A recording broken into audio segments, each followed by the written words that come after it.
You're listening to Cornerstone West Los Angeles.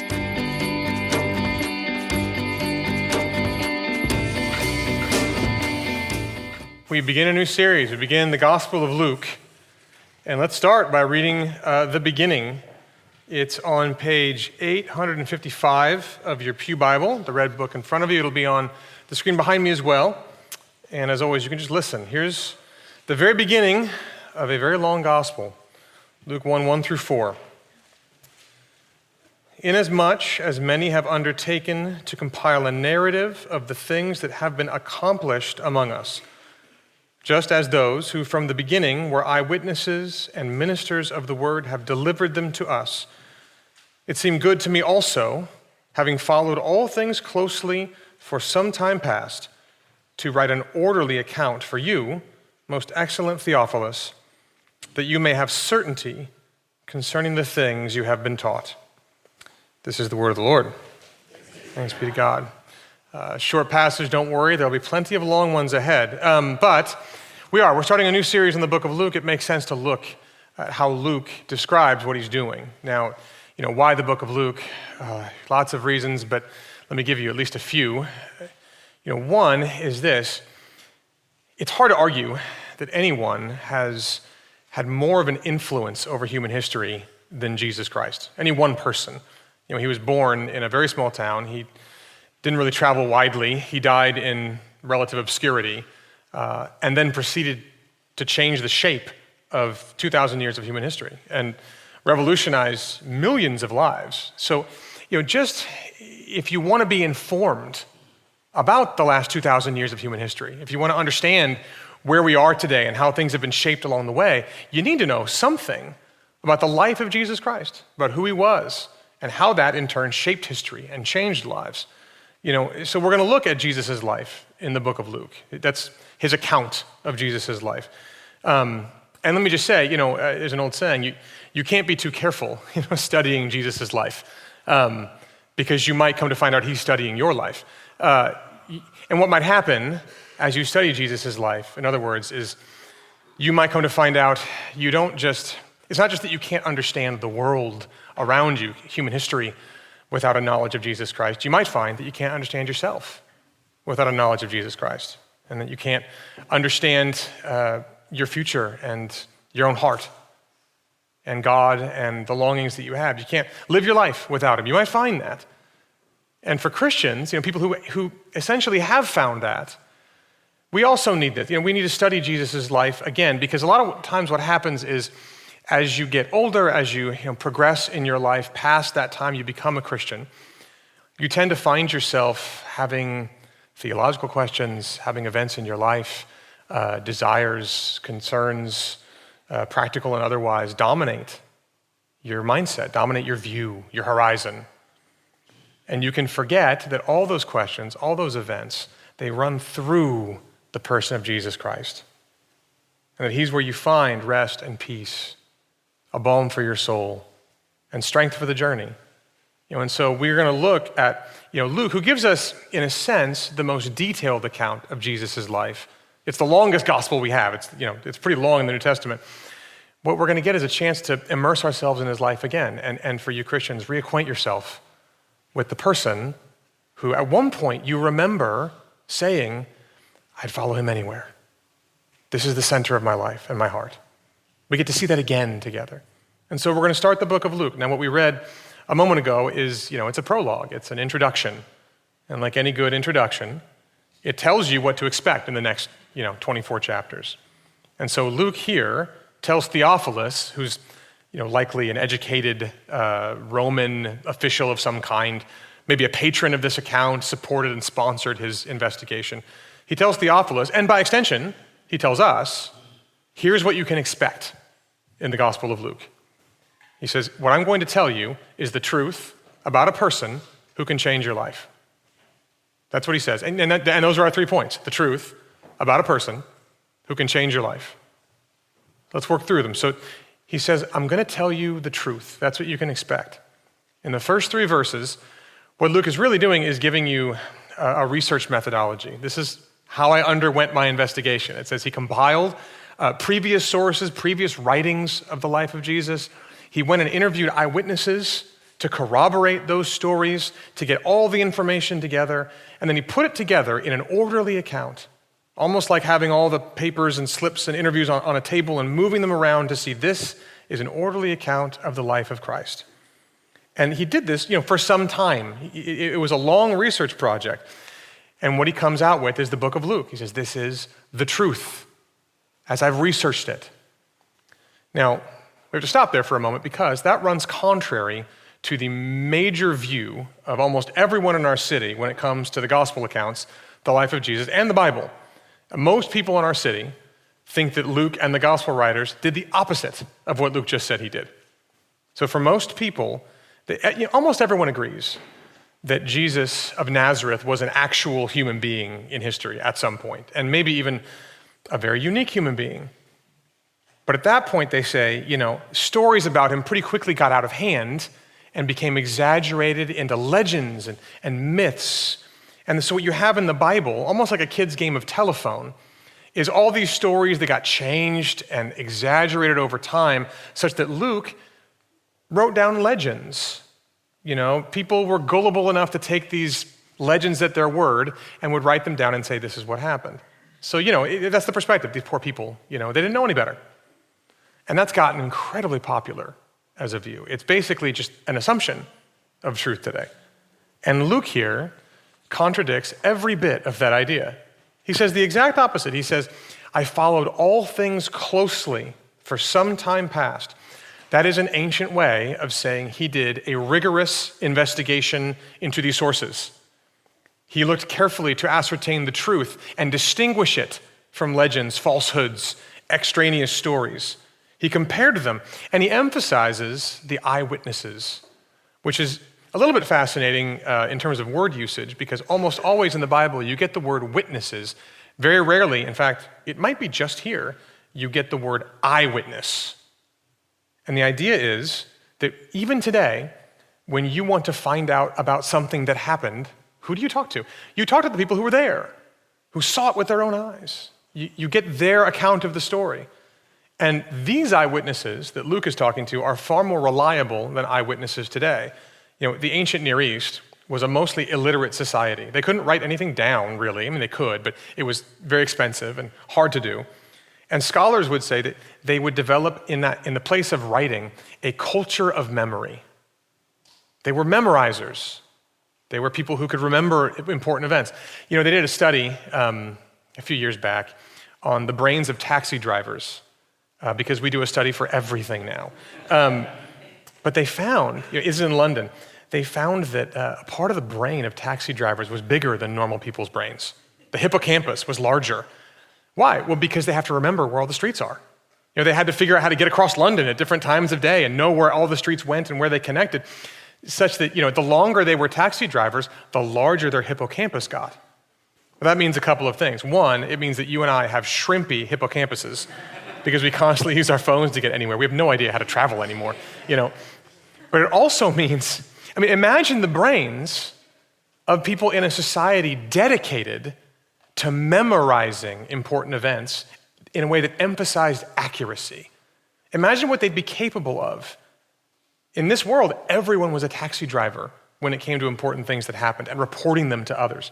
And Luke cites those sources. There are no footnotes in the Gospel of Luke, but he's constantly naming names, dropping names left and right. All the Gospel accounts do it. So in Luke 24, the risen Jesus appears to two disciples. One of them gets a name. The other one's anonymous, but one of them is named Cleopas.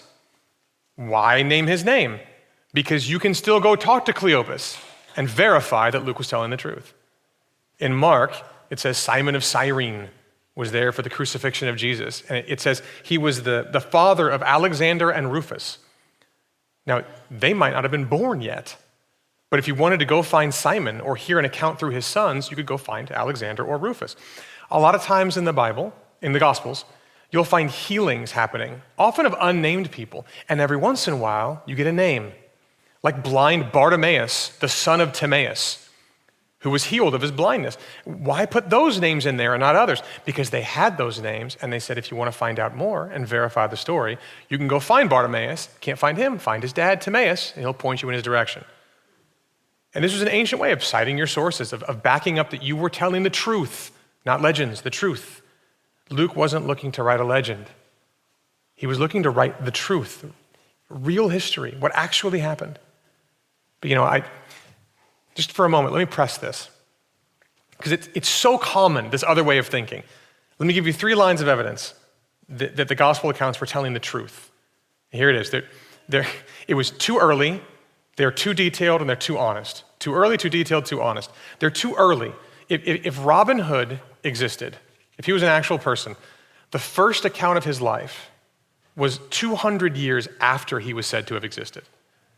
And at that point, no one can read that account and say, no, he didn't wear that weird hat, he wore a different hat. Or, he didn't use a bow, he used a spear. No one was there to contradict whatever story you wanted to tell about Robin Hood. But Luke is dated about 40 years after Jesus' death. There are still plenty of people who were there, friends and enemies, who could tell you, no, that didn't happen. You didn't have the story right. It's too soon, it's too early. If I were to tell you, at one time in the middle of his presidency, Ronald Reagan, he bungee jumped off the Empire State Building. It was amazing, I can't get away with it for very long because too many people were there. They're still alive. They could say, what day was it? I was there. I don't remember that happening. It's too early to be legend. It's too early. It's also too detailed. When you look at eyewitness testimony, one of the things you find pretty quickly is that it's marked by what they call unnecessary detail. Details that are included that don't push the story along at all. They're just there because someone happened to remember it. And so you get this all over the Gospels. The classic example in the book of Mark is that when Jesus was asleep on the boat that was in the midst of the storm, before the miracle of him calming the storm, it says he was asleep with his head on a cushion. Now, there's a rule in writing, Chekhov's gun. If you have a gun in Act 1, it better go off by Act 3. Otherwise, you got to take it out of Act 1. But where does the cushion go off in the story of the calming of the storm? It doesn't. It's an unnecessary detail. It's the mark of true testimony. Things you remember because you were there. Now, this is all over the Gospels. In Luke 6, Jesus is going to heal a man with a withered hand. He says, stretch out your hand. And it says, and he looked around at them all and then healed the man. Who cares that he looked around at people? Someone was there. Someone remembered that look. In John chapter 8, Jesus is going to deal with this woman caught in adultery and these men who want to, punish her for it. And it says in the beginning, he's writing on the dust with his finger. You never hear what he's writing. It makes no difference to the story itself. Why is it in there? Because someone saw it. It stood out. And it's the mark of true testimony. It's too detailed to be legendary, to be mythological. And then, it's also too honest. A lot of people think that the gospel accounts were put together and exaggerated by early church leaders who wanted to consolidate power. They wanted to exaggerate stories so they could get followers who would, listen and obey their authority. But the problem here is that most of the major elements in the gospel accounts they run completely against what everyone in the first century found appealing. If you were to make a bingo card of all the things that people in the first century would find unappealing about a new religion, Luke would check them all off. You'd have bingo in every possible direction. Because at every major event, Jesus was born out of wedlock in an honor-shame culture where kinship was one of the highest values. It's completely unappealing to people back then.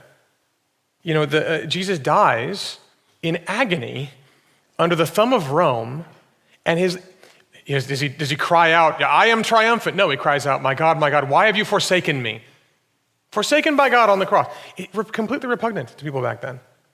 The most miraculous parts of the story, the virgin birth, the resurrection, they were reported.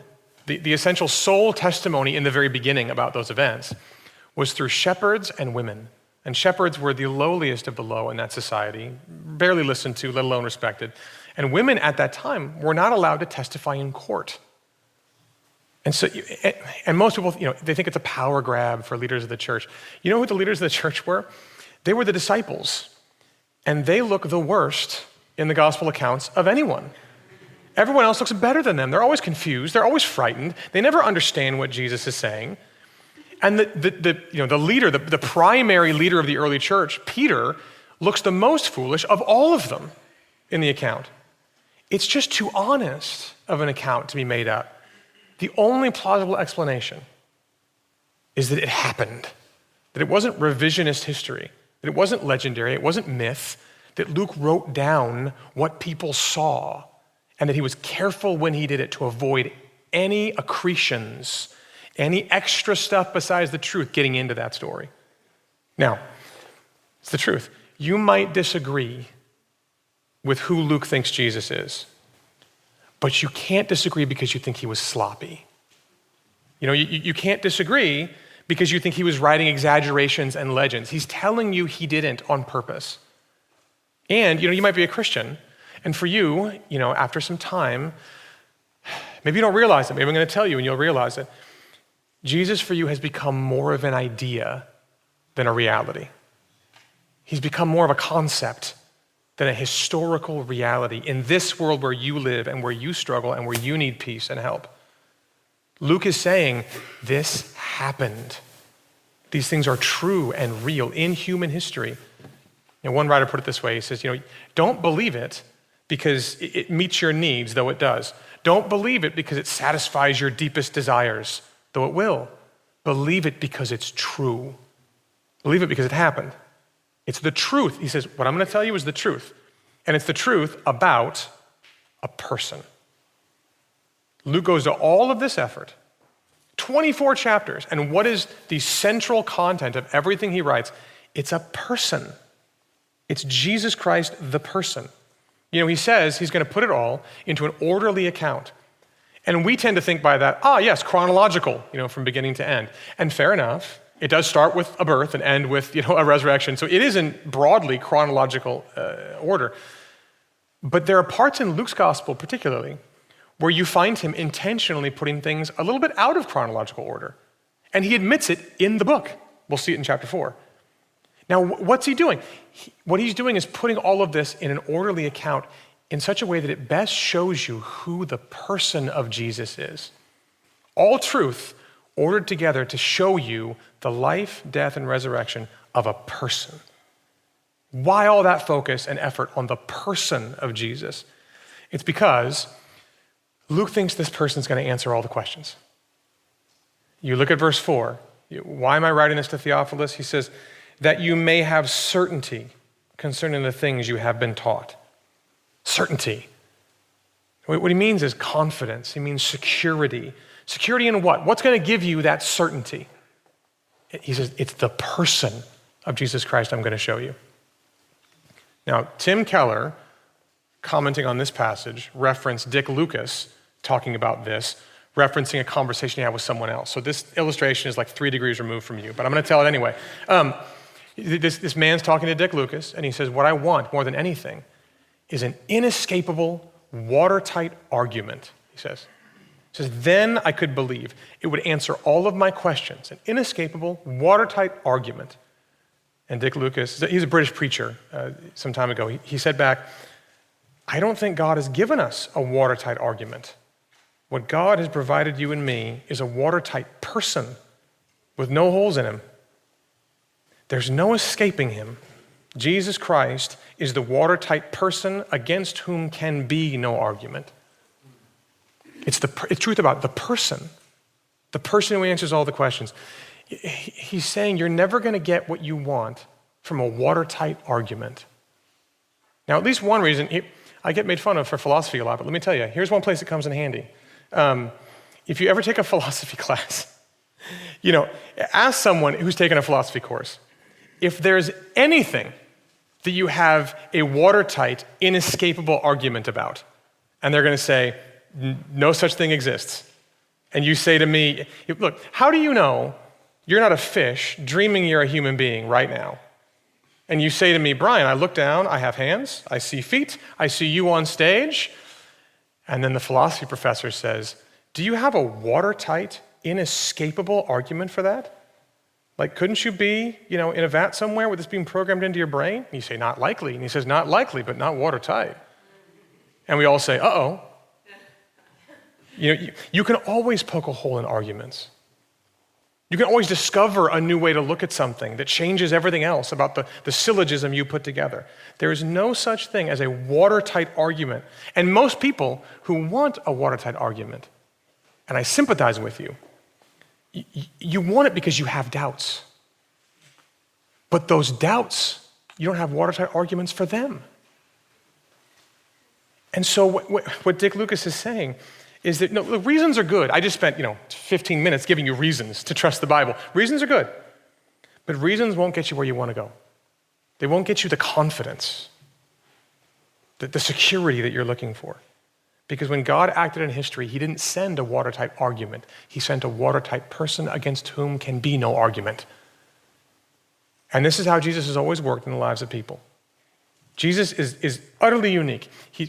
He's meek and authoritative. He's gracious and he's commanding.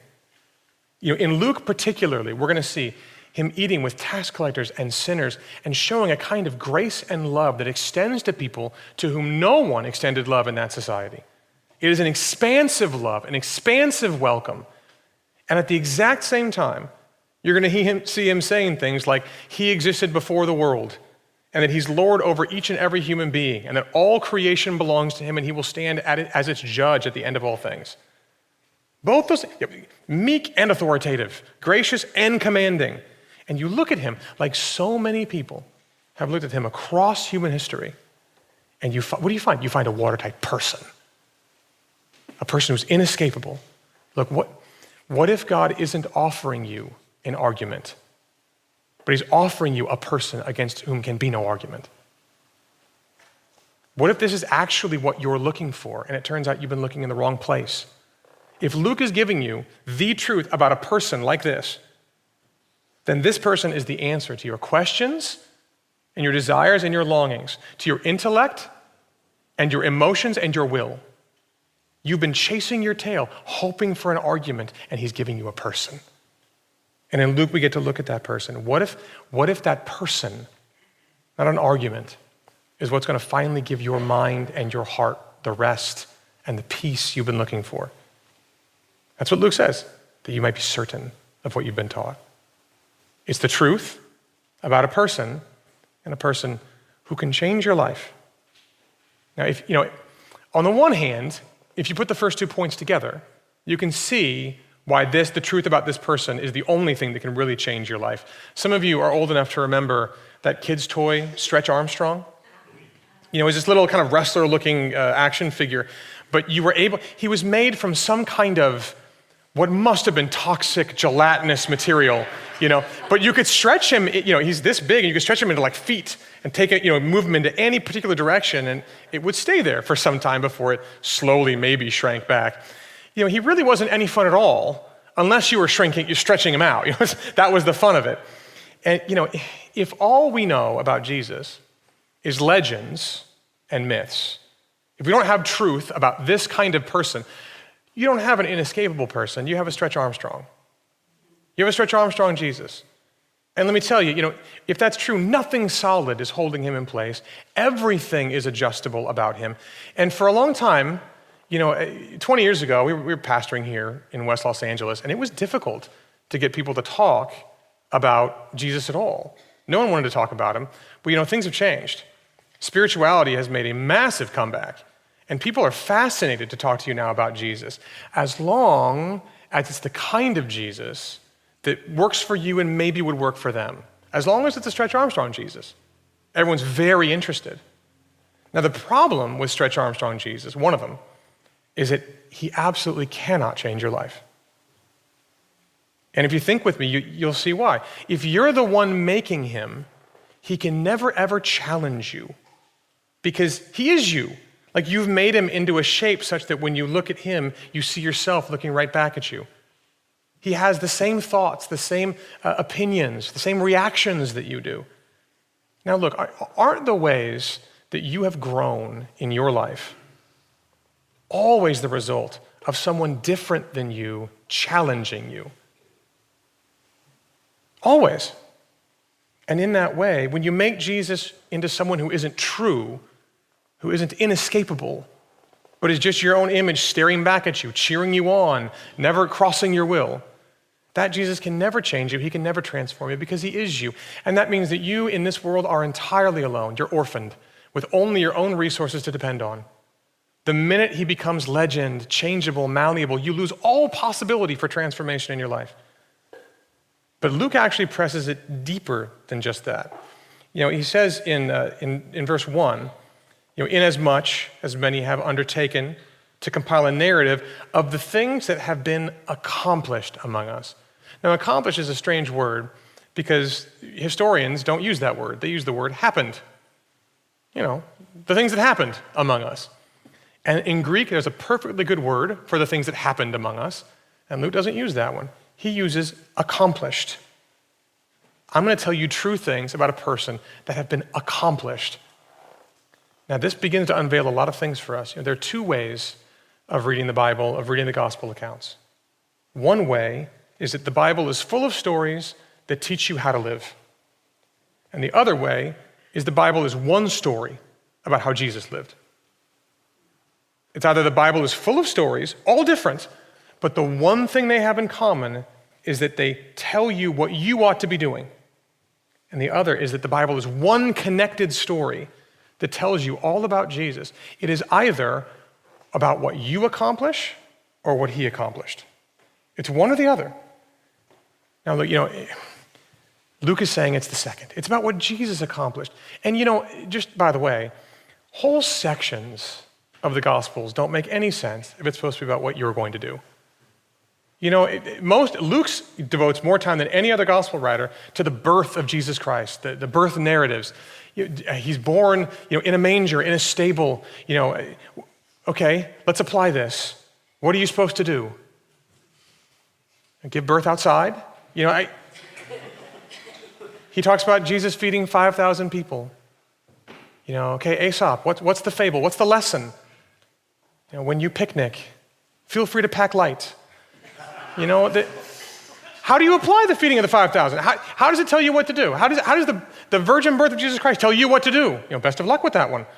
How does it tell you what to do? It doesn't tell you anything about what you're supposed to do. It tells you about him, about the person of Jesus Christ. And look, if you think about it, the Bible and the Gospels, the first way, if you think about the account of Jesus' life as mainly about what you're supposed to do, it won't change you, it will crush you. It won't bless you, it will break you. Mark Twain used to have a recurring nightmare that he's on his bed and a humongous Bible is placed on his chest and it crushes him so he can't breathe. Now say what you want about Mark Twain, but at least he was listening to the Bible. Because have you ever looked at we'll just stick with the Gospels, what they ask you to do, how they ask you to live? It's not just give money to those in need. It's give generously and with joy in your heart, with no sense of loss to yourself. It's not just don't murder.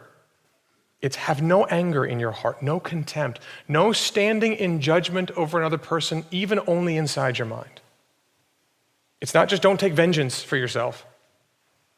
It's you have to have a deep, abiding, sincere love for your enemies that seeks and desires only their good at all times.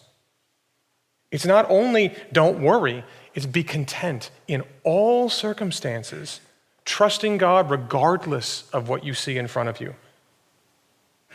And the whole of your person, if you really read the way the scriptures ask you to live, two things happen. You realize, I want to be that kind of person. I want to be that kind of person.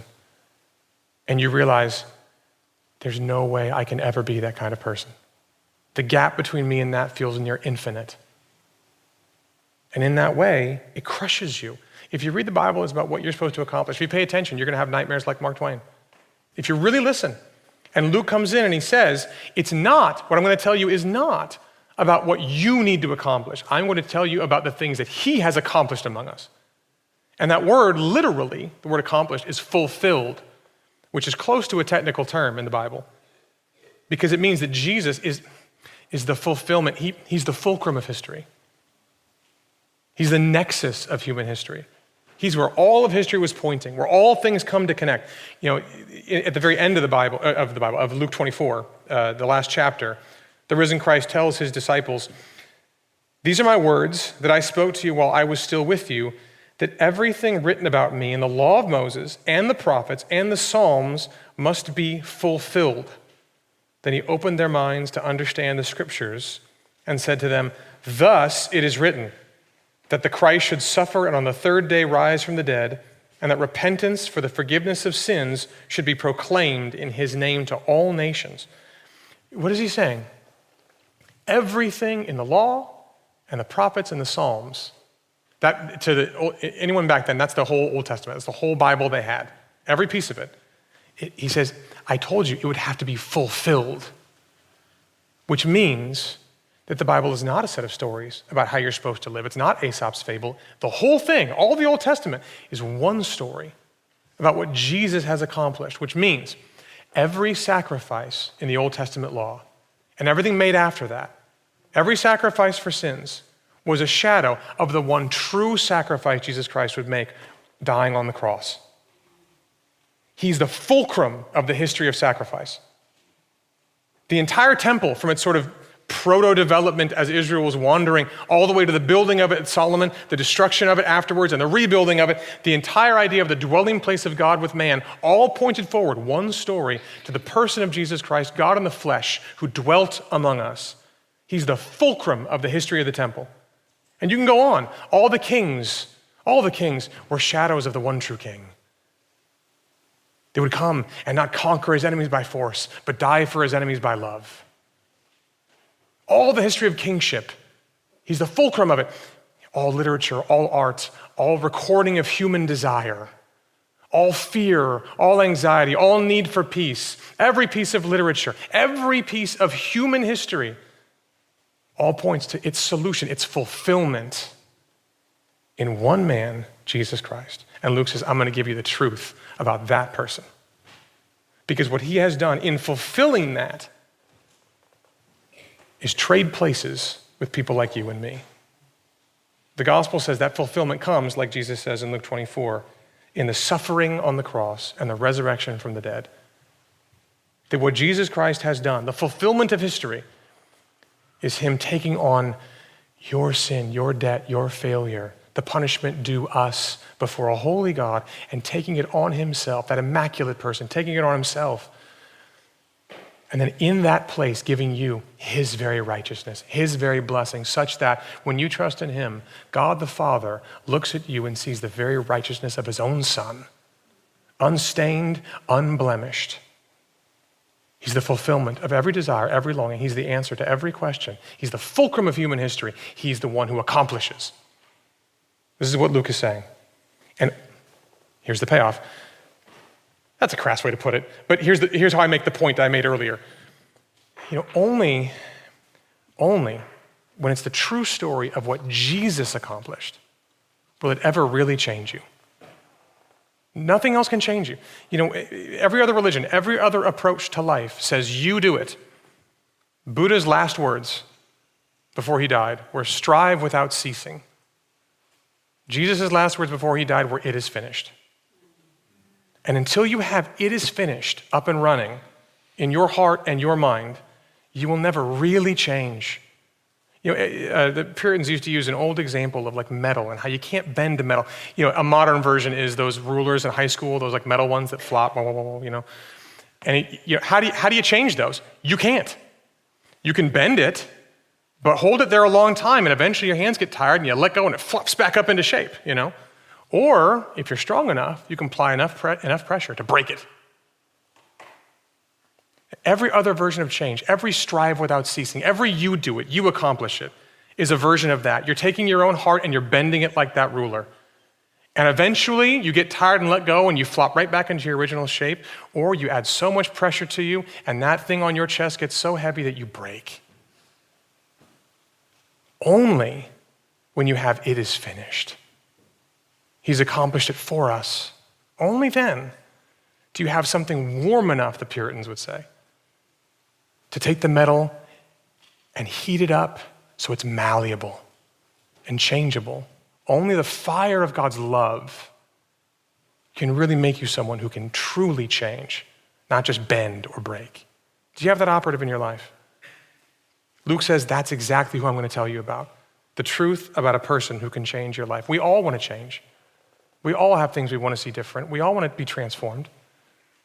And a lot of people come to church, for the first time, and they come in, they say, okay, pastor, okay, Bible, tell me what I've got to do. Tell me what to do. And a lot of Christians, you open your Bible every morning and you say, okay, tell me what I got to do. Tell me what I got to do. But what does the old hymn say? Lay your deadly doing down at Jesus' feet. Stand in him and him alone, gloriously complete. Luke says he has accomplished it. I'm going to tell you something, he says, true about the inescapable person who has done everything you need for life, salvation, godliness, and contentment. And when you trust in him, you get God's own righteousness, and then God the Father, through Christ by the Spirit, begins to go to work in your heart, warming it, reshaping it, changing you into someone different. Do you want to change? Jesus Christ says, I'm the way, the truth, and the life. This is what Luke's going to give us. All right, let me close with this. Ambrose, the early 400s, he's a pastor, he's a preacher. He was preaching. He converted Augustine, so it's kind of cool. And he was preaching on Luke, and he noticed something. Next week you're going to see it in verse 5. The Gospel of Luke proper starts with a priest making a sacrifice. And he says, it also ends with a priest making a sacrifice. But the ending's different than the first. So the first priest makes a sacrifice, and they got to keep doing that over and over again. But this last priest is Jesus himself, the last high priest, and he makes the final sacrifice, and this sacrifice doesn't stay dead. Luke emphasizes the ascension of Jesus Christ. We'll see it, in a couple of years. You'll see it. Why the emphasis on the ascension? On the idea that Jesus is not just risen, but raised, and is interceding for you. Ambrose says it's because of this. It's because all the things we're going to see him do in the book of Luke, he's alive to do for you. That he's still doing all these things in people's lives. Why not yours? Let's pray. Lord, bless us as we go. Help us to see Jesus, our Lord, the truth of him, the watertightness of him, and the way that only he, by accomplishing what we never could, can melt us and change us and transform us and bring us back to you by your Spirit. Would you open our eyes to see it for the rest of the time in this gospel? Would you let us think on these things and see what they might do in our lives this very week, we pray. In Jesus' name, amen. Thank you for listening to Cornerstone West Los Angeles. For more information, please visit us on the web at cornerstonewla.org.